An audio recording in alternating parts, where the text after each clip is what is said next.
Oes Kelly wedi ffeindio llyfr am ffrindiau Elfed. Gan i gweld.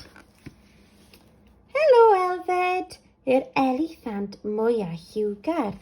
Mynd i weld y ffrindiau rwyt ti. Helo Zebra, ti yw'r ffrind mwyaf streipiog. Helo Giraffe, ti yw'r tala. Helo Neidyr, ti yw'r hira. Kangaroo yw'r ffrind mwyaf sbonciog, a llygodyn yw'r un lleia i gyd. Llew sy'n rio uwcha o bawb, ond tahian yw'r ffrind mwyaf doeth.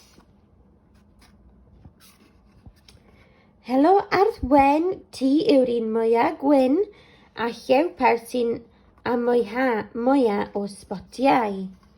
Mae ffrindiau Elfed i gyd yn wahanol, ond maen nhw gyd yn caru Elfed.